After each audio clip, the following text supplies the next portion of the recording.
menekankan bahwa kita memang harus punya liquid asset ya. Nanti bisa kita sharingkan. Selain basic need, kita tidak pakai hutang, kita punya cash is king, dan kemudian meskipun ada perbedaan sedikit ya, seperti yang tadi disampaikan oleh Mbak Agnes ya, uang tunai kita yang ada di dompet, yang di ATM, yang ada di deposito tentu berbeda ya. Tetapi satu hal bahwa pasar modal itu bagian dari liquid asset, sangat mudah. Tadi pencairan hanya 2 hari. Dulu awal tahun 2000 T+3, T+4 teman-teman sekalian. Kalau kita beli bayarnya T+3, pencairan itu T+4. Udah 50% maju kan. Terus kemudian jangan lupa investasi itu untuk you and your family, priority-nya seperti itu. Jangan lupa dimulai dari change your mindset, dari orang yang mungkin boros jadi orang yang hidupnya sederhana. Sederhana itu bukan pada saat krisis teman-teman sekalian, tapi pada saat setiap saat maka harus ada alokasi. Mungkin satu waktu kita akan belajar tentang financial ini ya, perencanaan keuangan, nah kira-kira seperti itu.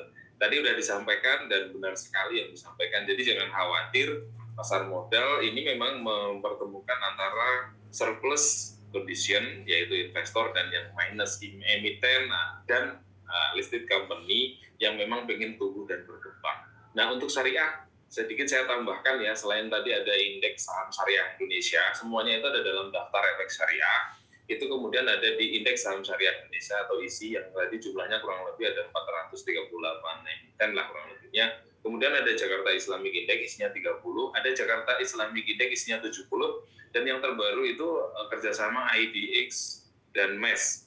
Itu ada IDX BUMN yang isinya ada 17 emiten BUMN yang itu syariah. Itu jadi pilihan investasi teman-teman. Plat merah bro, kira-kira kan gitu. Nah ini saya nggak akan bahas, ini udah dikupas panjang lebar, tetapi yang terpenting, marilah kita menjadi tuan rumah di negeri sendiri. Bukan hanya secara kuantiti, secara kualitas kita juga harus naik, lebih penting lagi apa? Secara value. Maka pesannya Pak Sony tadi betul, kita bukan hanya trader aja, tapi untuk long term leher ke atas, ya kita panjang gitu lah kira-kira. Kita butuh investor yang panjang, dan saya berharap, saya ingat betul 10 tahun yang lalu ketika Bapak Prof. Sri Edi Suasono itu launching Galeri Investasi Bursa Efek Indonesia di UST, beliau berpesan, ini teman-teman UST khususnya, kalau teman-teman kampus yang lain semoga menginspirasi juga. Kita jangan hanya jadi penonton, bahkan hanya tidak menikmati kue pasar modal itu, tapi mari kita menjadi subjeknya juga. Artinya apa? GI, BII, DFE, UST ini juga bisa menginisiasi, mungkin ada startup, mungkin ada UMKM yang ada di teman-teman bisa rintis gitu. Teman-teman KSPM bisa memulai membentuk PT lah dari awal sekarang. Untuk next bisa di IPO kan. Saya ingat betul itu pesan Prof. Sri Edi Suasono itu. Untuk bisa IPO juga nih dari kita. Nah ini menjadi satu bahan yang penting PR-nya. Ini wasiat loh. Ini berarti kan artinya dari pendiri itu penasehat yang luar biasa bahwa ini harus kita pegang gitu loh. Kita menjadi bagian dari situ. Jadi next impian kita salah satunya ada yang IPO, even itu ada berada di papan akselerasi. Teman-teman bisa tuh masuk di UMKM tuh masuk di papan akselerasi sebelum masuk ke papan pengembangan ataupun nanti menjadi papan utama. Nih teman-teman, dulu itu betapa harus beli itu seperti yang diceritakan Mbak Agnes ya, harus telepon. Saya mengalami itu 22 years ago itu. Jadi sales, jadi dealer, jadi merasakan bagaimana ramenya floor trader. Sekarang semuanya tinggal museum ya, semua berada di sini. Your investment and your gadget. Di HP di tangan Anda yang mungkin sebagian mengidentifikasi teman-teman ini adalah usia-usia investor mager ya, malas gerak, tapi sebenarnya enggak. Teman-teman itu bisa trading dimanapun kapanpun. Ya generasi rebahan itu bisa trading loh, bisa investasi loh, sangat mudah. Yang penting kalau pas lagi kuliahnya Pak Sony, kuliahnya Bu Hermun, ya jangan trading, kecuali Pak Sony ngajak yuk trading bersama, nanti cuan bersama, kita makan bersama, nah itu lain lagi ya. Ada satu kelas khusus misalnya, trading bersama. Ini bisa dilakukan kapanpun, dimanapun, yang penting ada kuota internetnya dan ada jam tradingnya. Kan yang penting itu. Teman-teman harus pahami nih, jam 9 sampai jam 3. Jadi kita masih jam trading. Terus sebelum kita memahami, yuk sebelum memahami tentang fundamental and technical analysis, kita memahami psikologi market. Ini juga penting. Teman-teman memulai dengan only 100,000, dengan 100.000 untuk pembukaan akun, ini adalah bagian dari kita ini belajar sizing. Kita mengelola, mikirin uang 100.000 sama mikirin uang 1 miliar itu sama. Mbak Aziza ya sebagai YMC moderator, ini megang uang 100.000 itu pasti pinginannya apa? Sama aja, belinya apa nih sahamnya? Sama pusingnya kalau punya uang 1 miliar. Maka kita tidak hanya membaca berita, tapi menganalisis apa di balik berita itu. Kita nggak hanya tergantung sama rumors, beli saham bukan tergantung sama rumors saja. Kita pasti akan update ekonomi. Jadi bukan hanya update tentang ikatan cinta, tentang drama Korea, enggak. Tapi kita akan bicara peluang-peluang itu. Kita mungkin walaupun nggak berbasic di politik, tapi kita akan mungkin sangat-sangat pasti akan ngomong dampak ekonomi politik kebijakan Pak Jokowi, penghentian ekspor batu bara misalnya, kemudian belakangan ini langsung dicabut misalnya, dan seterusnya. Itu ekonomi politik sekali. Kita akan sangat terbiasa dengan currency. Nah itu yang harus teman-teman menjadi satu hal yang penting. Terus how the market works sebelum kita bicara tentang fundamental analysis. Teman-teman, pasar modal itu orang kenapa beli saham sebenarnya hanya ada dua hal sederhana. Kita akan bicara earning, kita akan bicara laba, kita akan berbicara tentang untung, tentang cuan. Jadi orang beli saham itu pasti motivasinya pengen untung, bisnis itu pengen untung. Satu, untungnya dari mana? Bisa dari dividen, bisa dari capital gain. Nah teman-teman tadi disajikan Mbak Agnes itu ada liquidity, LQ45, 45 saham yang paling aktif. Terus mungkin juga kita harus belajar tentang adanya, bagaimana sih valuasi, kemudian bagaimana tentang suku bunga, bagaimana tentang sentimen seperti itu. Tadi cerita Mbak Agnes, teman-teman simak kan, 20 Maret 2020 itu indeks harga saham gabungan jatuh ketika Indonesia dinyatakan pandemi. Itu IHSG kita terendah pas turun itu dalam-dalamnya 20 sampai 24 Maret. Year to date-nya kemarin 2021 udah naik tuh teman-teman 10%. Kan luar biasa. Nah, kita mulai masuk nih, fundamental analysis itu seperti apa sih? Pada prinsipnya kita bicara tentang ekonomi, kemudian ada industri, kemudian ada perusahaan. Oke. Secara umum, analisis fundamental itu top down, dari makro ke sektoral. Tadi udah disebutin ya, sektornya sekarang berkembang kan, ada 12 sektor kan oleh Mbak Agnes, dan kemudian kepada perusahaan. Nah, bagaimana? Apakah semua rasio harus kita pandang? Enggak. Kita bicara siang sore ini yang enteng-enteng aja, yang ringan. Tapi paling enggak membantu kita untuk ini. Contohnya begini, fundamental itu kalau mau teman-teman lihat, meskipun tadi disampaikan ada saham Bukalapak tuh yang masuk di sektor misalnya teknologi itu, tapi saya termasuk orang yang nggak beli karena saya penganut old economy. Karena ketika saya lihat laporan keuangannya dia masih minus, misalnya seperti itu. Tapi kalau untuk trading beda lagi konsep, misalnya seperti itu. Nah, analisis makro ini kita bicara banyak hal ya.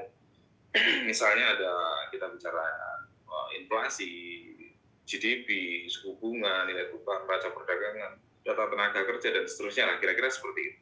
Jadi teman-teman akan sangat update. Sehingga otak kita ini, otak kiri, otak kanan pun juga akan terbiasa gitu loh, ada hiburan juga ada analisis supaya kita memang jangan sampai kita diidentifikasi manusia dari Indonesia kenapa mohon maaf otaknya mahal karena nggak pernah dipakai mikir sehingga paling fresh gitu loh, masih asli gitu saking nggak pernah dipakai mikir. Nah ini jangan sampai kita masuk dalam kategori yuk otak kita ini dilatih untuk merespon apa yang ada di sekitar kita. Analisis makro. Nah tadi udah disebutin ya, saya sekilas aja.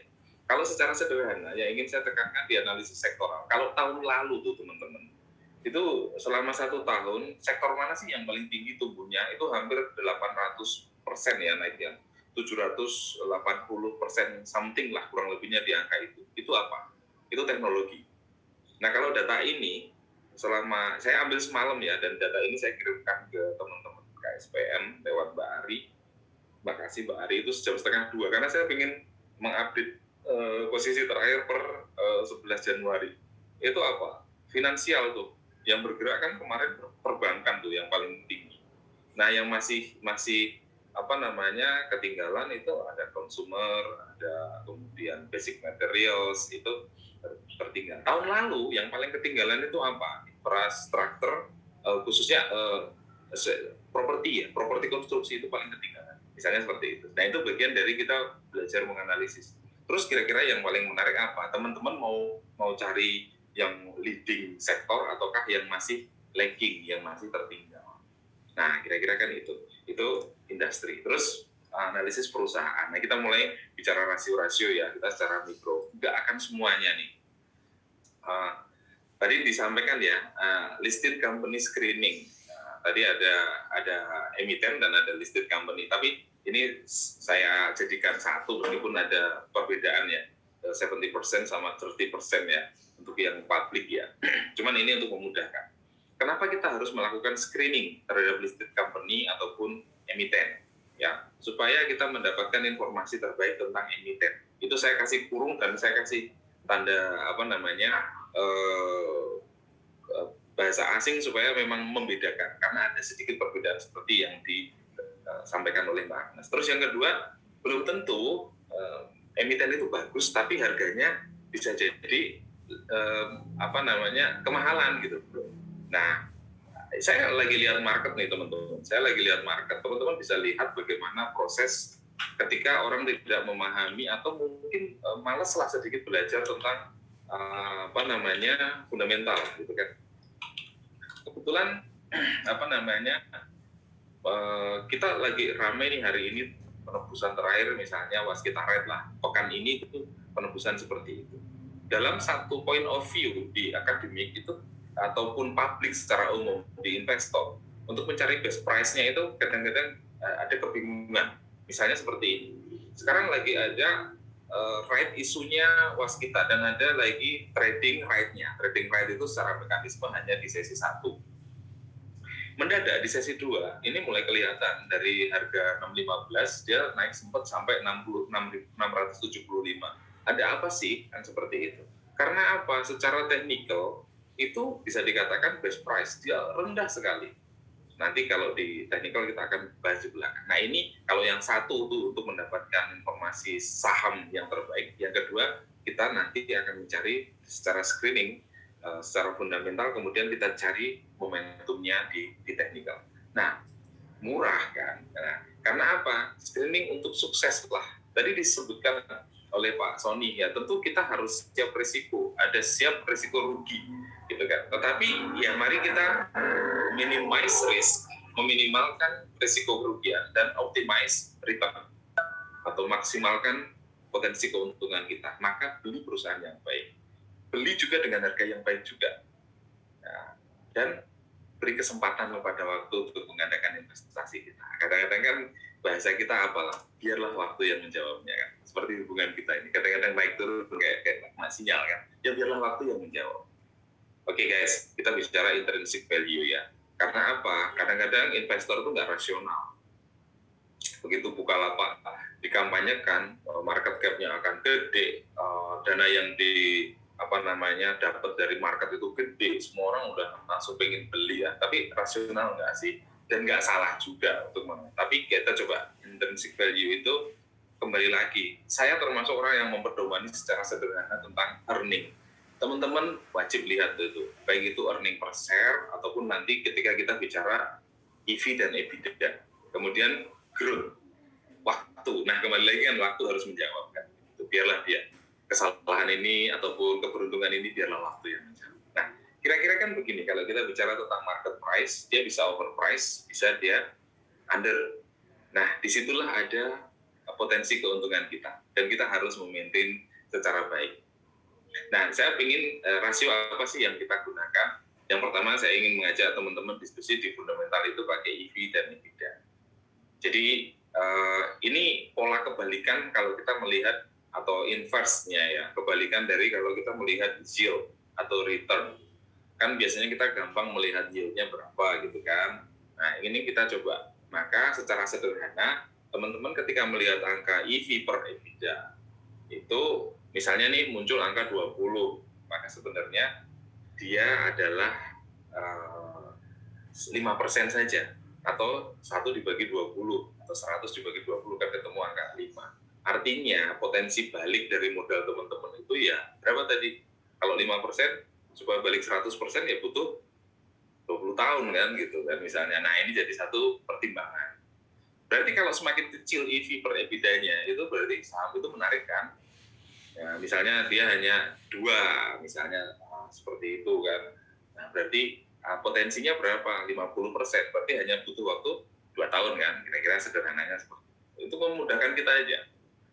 Nah, berarti EV per EBITDA rendah itu indikasi saham under value, ya kan? Sementara kita ini yang lagi tren ketika teman-teman melihat mereka-mereka yang teknologi itu pakai enterprise value. Melihatnya dari mana? Market cap plus utang plus dikurangi kas. Teman-teman, saya tetap bedah Bukalapak, kodenya saham Buka itu masuk saham syariah. Karena apa? Masuk dalam kategori total utang berbasis bunga terhadap total aset itu nggak lebih dari 45%. Kalau kita hitung-hitung, Buka itu punya total utang berbasis bunga terhadap total aset itu hanya di kisaran 35%. Tapi saya termasuk orang yang harus melihat tentang earning-nya. Nah, itu misalnya seperti itu. Nah, dibagi dengan EBITDA. Maka ini lebih dekat karena di sana ada amortisasi, ada depresiasi, ada macam-macam earning before tax dan seterusnya. Itu untuk melihat lebih dekat dibandingkan ketika kita melihat hanya EPS saja, earning per share. Tetapi ini cocoknya untuk apa? Nah, ini adalah untuk perusahaan-perusahaan yang padat modal. Misalnya di sini saya sebutkan meskipun detail nggak ada ditransaksikan ya, ada masa suspensi, ada Excel, Friend, ISAT, Just, Telkom. Saya belum masukkan MTEL yang tadi disebut oleh Mbak Agnes misalnya untuk seperti itu. Nah, kita coba. Teman-teman, saking mudahnya, selain teman-teman bisa akses data itu di idx.go.id, teman-teman bisa komparasikan dengan finance.yahoo ya, di Yahoo itu untuk mencoba ini supaya teman-teman tahu saya tuh narik datanya dari mana. Dan ini saya lakukan semalam. Mungkin kalau ada jamnya tuh ketahuan itu. Dan ini EV per EBITDA-nya berapa sih? Supaya kita nanti bisa membandingkan. Karena harus dikomparasikan satu dengan yang lain ketika dia dalam satu subsektor atau dalam satu sektor. Karena teman-teman ketika bicara sektor itu ada subsektornya juga. Nah, ini ketemu kan kira-kira. Nah, sekarang kita jadi ngerti nih, berapa sih sebenarnya dari misalnya saham-saham telekomunikasi ini, siapa sih yang murah? Ya kan, murah secara fundamental supaya kita nggak salah beli. Meskipun ISAT itu termasuk kalau harga perolehan per sahamnya itu paling mahal dalam tanda petik ya, perolehan harga beli artinya modalnya 5.950 itu berarti termasuk yang paling mahal, tetapi dia paling murah, dia hanya 2,8. Tadi kan pedomannya kalau EV per EBITDA-nya itu kecil semakin bagus kan. Nah di sisi lain ada juga nih itu yang paling gede siapa misalnya Friend itu tapi Friend ini misalnya untuk jangka panjang untuk kita nih teman-teman mahasiswa dengan modal ya 100.000 itu bisa jadi pilihan, tapi bukan hanya untuk trading ya, tapi untuk long term. Karena apa? Dia dari minus, saya perhatikan dia labanya itu minusnya itu dari gede semakin kecil. Nah dia masih minus, coba nanti dilihat laporan keuangannya ya. Sekarang udah mulai minusnya kalau nggak salah hanya tinggal 2 ya, 4 atau 2 di antara kisaran itu. Tapi kalau untuk pembelian sekarang itu belum menarik, berbeda ketika untuk jangka panjang. Nah, di situ baru ada Telkom, ya kan? Makanya dalam November sampai hari ini di Januari, saya waktu membuat analisis EV per EBITDA ini juga, saya ketemukan waktu itu Telkom masih 3.000-an, sekarang udah 4.000-an. Waktu itu ISAT sempat di atas 7.000. Kenapa? Ada bagi dividennya gede. Karena siapa sih yang nyari? Ya kembali lagi pada investor, nyarinya earning. Ya, jadi kita bicara nih salah satu analisis dengan rasio keuangan ketika kita melihat seperti ini. Nah, ini yang populer juga tuh teman-teman BBV kan, nilai pasar saham sekarang dibandingkan nilai bukunya. Nah, ini tadi yang disebut oleh Mbak Agnes bagaimana teman-teman di appraisal itu membuat BBV-nya itu nominal saham dan kemudian nanti di pasar itu dilepas dengan harga berapa. Saya kebetulan sedang advisory untuk IPO itu, kemudian dalam appraisal itu ketemulah hitungan nominal saham itu berbeda dengan nanti harga IPO-nya ya. Misalnya nominalnya ketemu Rp20 per lembar. Kemudian rencana IPO-nya di berapa misalnya? Katakanlah 100 100 sampai 150 misalnya, supaya menarik investor itu. Karena kan kalau harga Rp150 itu kan only berapa? Rp15.000 kan, udah kejangkau tuh semua investor retail, apalagi dengan IPO itu bisa melakukan pembelian, ikut proses book building sampai pada allotment misalnya. Nah, PBV rendah indikasi saham under value. Nah, kita coba praktekannya. Ini untuk apa saja sih? Yaitu perusahaan-perusahaan yang, nah ini ada yang di bawah itu ya. Kira-kira seperti itu. Yang digunakan adalah milik. Nah, kita coba. Nih, cara milihnya, cara menghitungnya, saya skip aja ya. Teman-teman lihat di laporan keuangan, seperti itu. Kemudian juga earning per share, karena waktu, sekali lagi yang disalahkan waktu. Karena waktu, nah saya concern ke EPS. Misalnya Telkom tuh, teman-teman lihat EPS-nya kan tumbuh nih dari 182, 188, 210, 251. Naik nggak tuh? Naik kan, berarti dia memang termasuk perusahaan yang tumbuh. Tadi salah satu concern kita apa? Growth kan gitu. Nah ini contohnya, ini saya buat juga semalam, teman-teman supaya update banget gitu kan. Saya asumsikan detail ya, walaupun dia nggak ada transaksi untuk di regular market. Kita skip, kita pindah ke Excel ya. XL dengan harga 29.30, earning per share-nya 126. Artinya apa? Teman-teman ketika beli satu perusahaan yang dia memang punya potensi dividen itu kan lebih nyaman. Kemudian market cap-nya 31,42 triliun dan ini pasti naik turun. Untuk sedikit memahami teman-teman, market cap itu adalah harga dikali jumlah saham yang beredar.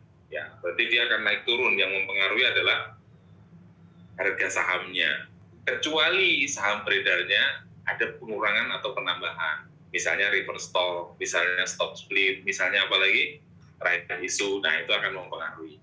Kalau tidak, berarti jumlah saham yang beredar itu konstan. Yang naik turun adalah harga saham. Nah, ketika misalnya kita lihat trend, nah tuh harga 85 ya, ini semalam penutupan hari kemarin, earning per share-nya minus 2, kapitalisasinya 26.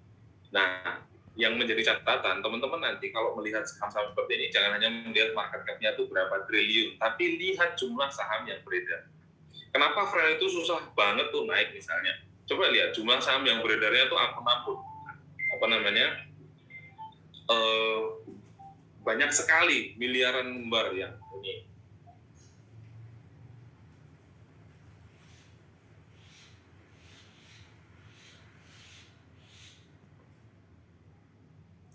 Oke.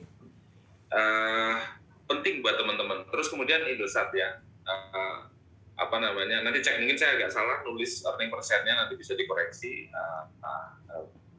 Terus kemudian ada Just, ada Telkom. Nah, semua ada yang berpotensi untuk mempunyai laba.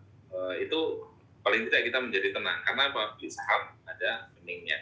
Nah, kalau dari PBV siapa yang paling kecil? Nah, ini kan jadi menarik ya. Ada XL, ada Indosat. Nah, ini kan jadi pilihan teman-teman. Ketika kita milih saham-saham itu, tentu harus dilihat lagi mereka punya kekuatan jaringan dan seterusnya itu dibedah. Tapi kalau dari sisi ini, tentu pilihan kita bisa jatuh di XL dan Indosat. Oke. Terus PE ya, sama. Tadi semuanya PE rendah, kemudian PBV juga rendah. Nah, hanya kemudian emiten apa yang harus menjadi pilihan. Kita coba untuk prakteknya kan, misalnya seperti ini. Ketika bicara PER, saya skip ya cara menghitungnya. Teman-teman nanti bisa dapat slide-nya. Nah, komparasikan. Pada intinya PER, PBV, EV per EBITDA itu harus dikomparasikan supaya kita tahu nanti komparasi per emitennya dengan sektor, subsektor, nah itu supaya kita lebih dekat lagi, supaya kita tahu saham itu murah atau mahal. Nah ini teman-teman, di mana sih itu? Di akses laporan keuangan di idx.go.id ini saya promosikan nih Pak, nah, supaya teman-teman juga sering kunjungin laporan-laporan keuangan itu. Di samping teman-teman bisa akses mungkin pakai misalnya RTI, baik itu yang di desktop maupun yang di gadget, kemudian tadi finance Yahoo misalnya seperti itu, atau Bloomberg, silakan. Karena saya coba komparasikan, mungkin ada sedikit perbedaan misalnya market cap ataupun apa, tetapi itu tidak terlalu signifikan, bisa diaminkan. Nah, kalau di FAS, di First Asia Smart Trading, itu teman-teman bisa akses financial statement di menu financial statement. Nah, ini sudah lebih mudahkan lagi.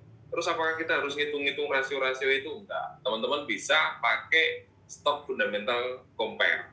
Jadi akan lebih mudah lagi.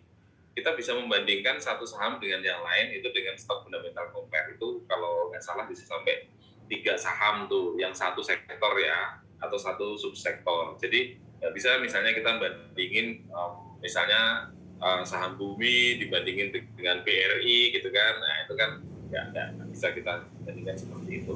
Nah ini contoh rasio saham farmasi ya. Tadi kan kita bicara medio 2020 misalnya seperti itu.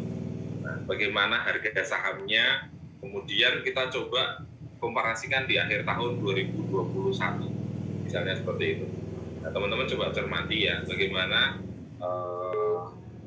earning per share-nya juga misalnya di situ muncul. Jadi teman-teman bisa milih nanti jadi pemburu dividen, pemburu capital gain, memburu macam-macam lah itu trading harian itu nggak salah untuk memilih itu. Nah kita coba bandingkan di November 2021, berbeda atau sama? Pasti ada bedanya, ya kan?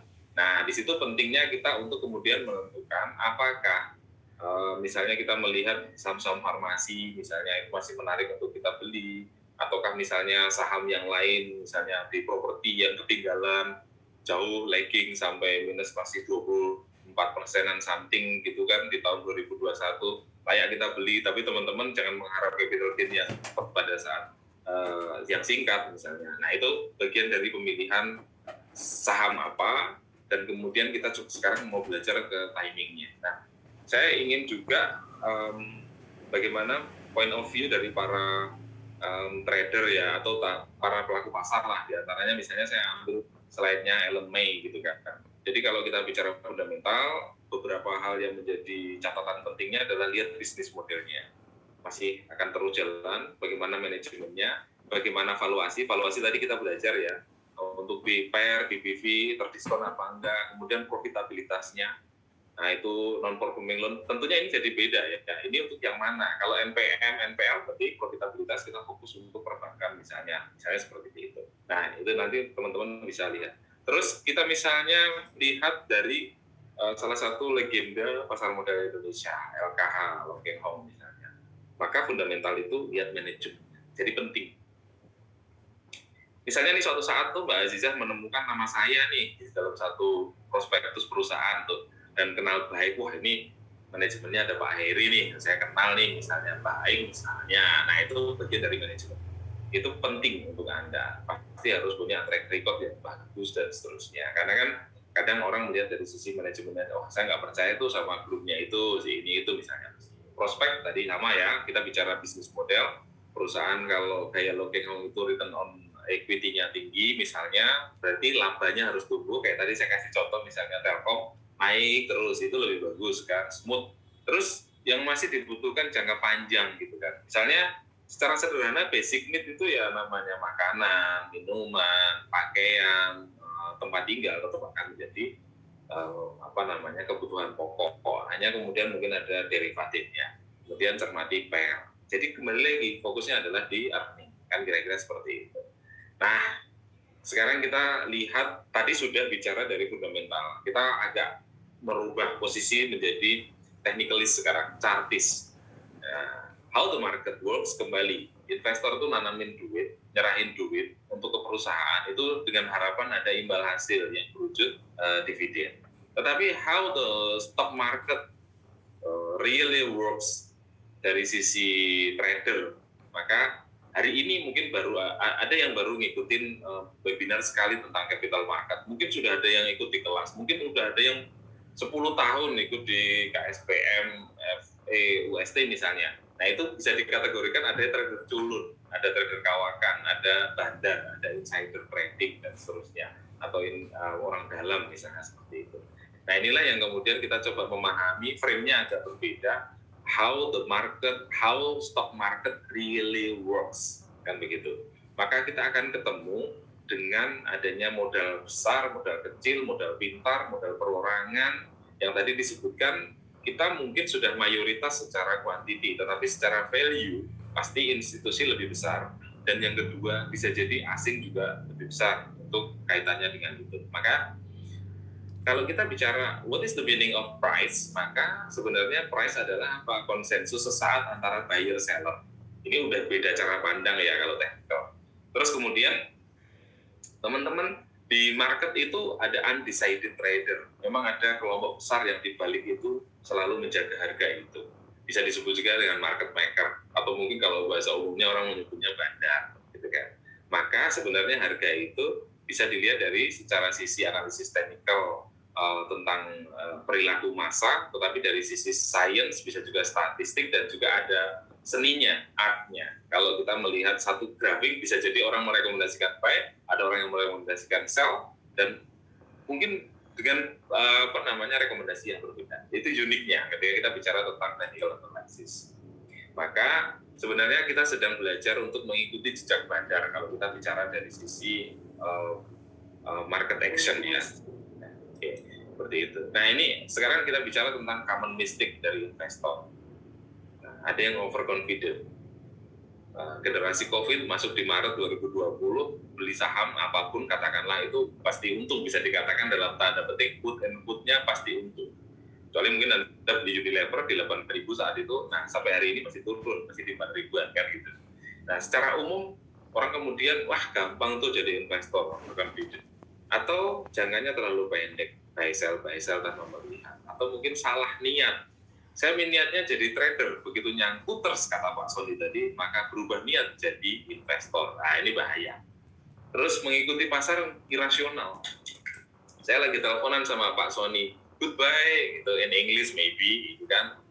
Mbak Azizah dengar di sampingnya, buy, Pak Sony beli. Nah terus sampai beli. Nah, padahal yang satu bicara say goodbye, bye-bye. Nah yang satu mendengarnya buy Telkom misalnya. Nah itu menjadi satu. Kemudian, wah kata Pak ini suruh beli rasional. Atau Anda ikuti satu grup, Anda nggak analisis ulang, kemudian asal beli. Atau yang ngikutin grup pasti untung, itu sudah pasti salahnya. Karena investasi, beli dan jual itu ada potensi loss-nya.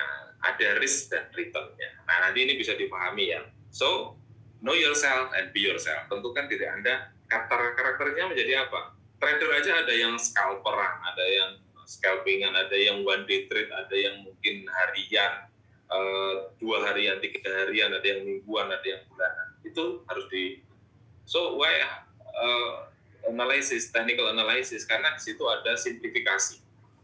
Terus juga ada kontrol dan target. Kita akan tahu kalau kita salah. Sebenarnya itu, kita tahu kok kalau kita salah beli itu. Hanya kemudian kadang-kadang emosional kita nggak mau jual. Karena saking cintanya nanti tunggu balik naik kan gitu-gitu. Nah itu kalau konsep trading udah salah. Kita harus ada stop loss, ada cut loss, ya seperti itu kan. Jangan cinta mati. Misalnya beli saham ini saya cinta, itu nggak mau jual, itu salah juga kan. Nah ini contoh ya, misalnya kita bicara tentang pandemik secara teknikal. Saya hanya membandingkan antara gold price sama composite. Jadi hanya membandingkan antara harga emas dan harga indeks harga saham gabungan. 98 waktu itu saya demo mahasiswa misalnya seperti itu, harga emas naik, indeks harga saham turun. 2008 subprime mortgage misalnya krisis di Amerika, indeks harga saham turun, emas naik. Nah emas kembali naik di Maret 2020 ya kan, itu harga emas naik, indeks harga saham gabungan turun. Nah 2021 awal itu udah mulai landai lagi. So ketika ada pandemik, ada krisis, maka rumus konvensionalnya adalah ada 2, yaitu kita harus belajar terhadap perusahaan masa lalu, yaitu debt restructuring, kalau masih banyak utang yang harus direstrukturisasi. Yang kedua adalah capital injection, maka kita menyebutnya menjadi new normal. Nah kita akan masuk ke dalam seperti itu. Nah analisis teknikal saya ambil dari salah satu guru saya, bukunya adalah Market Action, pergerakan pasar, pergerakan harga, dari Pak Satrio Utomo. Nah sekarang kita masuk kepada teorinya, teori dasar tentang analisis teknikal. Teman-teman harus menyadari pasar itu ya kayak pasar biasa. Teman-teman misalnya mohon maaf ke pasar tradisional, kira-kira ada copet nggak? Mungkin ada copet. Mungkin ada nggak pedagang yang nakal? Mungkin ada. Ya kan seperti itu. Mungkin ada nggak pengelola yang nakal? Mungkin juga ada gitu loh. Sebagai stempel gitu. Kenapa saham ini diloloskan? Barusan buka 3 hari naik, buka lapak itu 3 hari naik sampai dari 850 sampai 1325. Habis itu hari ketiga juga dia turun 30% misalnya. Terus turun, sekarang ada harga di 400-an. Nah, ini kita harus memahami. Bukan saya menjelekkan Bukalapak, tidak sama sekali. Ada manipulasi pasar, ada teori yang tidak sempurna. Teori itu apa sih teman-teman? Teori itu kan kumpulan dari aksioma, kan gitu kira-kira. Jadi ya kita harus menyadari bahwa sebuah teori itu nggak ada yang sempurna. Sering saya ditanyakan, dibenturkan, bagusan FA, fundamental atau technical. Kalau technical itu semuanya ini presisi terus, wah jangan begitu. Kita harus menyadari. Seperti ketika nanti teman-teman menentukan pilihan untuk menikah, nggak ada jodoh yang sempurna teman-teman. Wong kita sendiri juga nggak sempurna kan. Makanya kita harus memahami three basic assumption of technical analysis. Yang pertama apa? Market action, discount everything. Harga itu sudah mencerminkan segala sesuatunya. Jadi di technical analysis itu memahami harga mau naik mau turun itu udah kelihatan. Terus price move in trend. Harga itu bergerak dalam tren tertentu. Hanya ada 3. Uptrend, downtrend, sama sideways atau non-trend. Harga naik, turun, ataukah mendatar. Yang ketiga, history repeat itself. Kenapa history repeat itself? Karena manusia itu mempunyai human nature is constant. Mau di Indonesia, mau di Amerika, mau di Rusia, mau di manapun belahan dunia. Ketika dia sedih, dapat kesedihan, ya dia akan sedih. Ketika dia takut, ya dia akan menghindari. Itulah yang disebut dengan fear and greedy. Maka beli saham sama jual saham itu ya rumusnya kalau secara psikologis hanya 2. Karena ada ketakutan dan ada ketamakan. Nanti kita akan kenal istilahnya FOMO, ya, fear of missing out misalnya gitu. Maka sejarah akan mengulang. Nah, disitulah. Nah, kalau kita bicara tentang sedikit sejarahnya analisis teknikal, nanti teman-teman buka aja ya Charles Henry Dow, bagaimana seorang jurnalis yang kemudian mengumpulkan, sekarang jadi Dow Jones itu misalnya, tentang beberapa poin tentang Dow Theory. Ya, harga di market mencerminkan semuanya, bergerak dalam tren, kemudian tren dikonfirmasi volume, sejarah berulang, market punya 3 tren utama, primary, secondary, daily movement, ada 3 fase akumulasi, big move, sama excess. Oke, kita coba. Jadi teman-teman, saya mau sederhanakan. Technical analysis cuma belajar 4 supaya lebih mudah. Pertama, tren. Trend is your friend. Buka bukunya Alexander Elder. Bagaimana supaya tren itu menjadi kawan saudara-saudara teman-teman sekalian. Naik, turun, biasa. Gitu kan. Trend, uptrend, downtrend, sama non-trend. Kemudian kita belajar tentang price and volume. Ini klasik. Yang ketiga kita belajar pattern. Ini juga klasik. Trend, price and volume, sama pattern, pola itu adalah pola klasik. Technical analysis klasik. Yang modern adalah indikator. Maka kita menggunakan rumus-rumus dalam komputer dan kita akan melihat sajian datanya. Some people said that traditional but very effective. Klasik, tradisional itu sering menjadi efektif. Nah, banyak teman-teman di MI itu hanya menggunakan trend aja, follow the trend. Itu garis merah itu downtrend, garis hitam mendatar itu sideways, uptrend itu ketika naik. Kalau pas naik ya ikuti, buy, ya trading buy. Kalau turun jangan dilawan. Bahkan kadang-kadang sampai melawannya, mohon maaf, dengan doa. Padahal kita tahu itu mau turun. Anda lawan dengan doa, salah lah, gitu kan? Secara manusiawi gitu. Bukan berarti nggak bisa dirubah, tidak. Tetapi kita salah menempatkan. Wong kita sudah tahu kok, di depan kita ada jurang. Anda dengan sadar nyemplung ke jurang dan dengan doa, selamatkan aku, cemplung ya nggak cemplung beneran. Teman-teman itu salah menempatkan doanya, begitu kan? Ya, gitu kan. Jadi sederhana teman-teman. Nih, awal tren itu ketika terjadi breakdown tren. Tren itu bakal turun sampai kemudian harga itu menembus garis imajiner. Maka disebut ada trend line. Kita bisa membuat downtrend, garis tren turun, sama uptrend. Ketika dia menembus tren turun, maka kita menemukan yang disebut dengan breakdown trend. Ketika breakdown trend, maka dia menjadi reversal. Cirinya apa? Higher high sama higher low. Titik tertinggi dan titik terendahnya itu selalu naik terus. Cara sederhananya tarik di titik yang terbawah. Kalau dia masih terus di atas garis yang titik terbawah, maka dia masih dalam posisi uptrend. Kalau garis imajiner kita ditembus oleh harga, jangan dilawan. Seperti tadi, kita tahu depan kita ada lubang, jangan mau jatuh pada lubang yang sama. Anda sudah tahu itu mau turun, tetap dilawan, beli itu salah. Karena di situ tren berubah, reversal dari uptrend menjadi downtrend. Itu yang disebut dengan bring uptrend, from uptrend menjadi downtrend. Nah, simple kan? Sebenarnya tren kita bisa pahami seperti itu. Terus know yourself. Dari tren ini, teman-teman bisa milih menjadi aggressive trader ataukah menjadi moderate trader.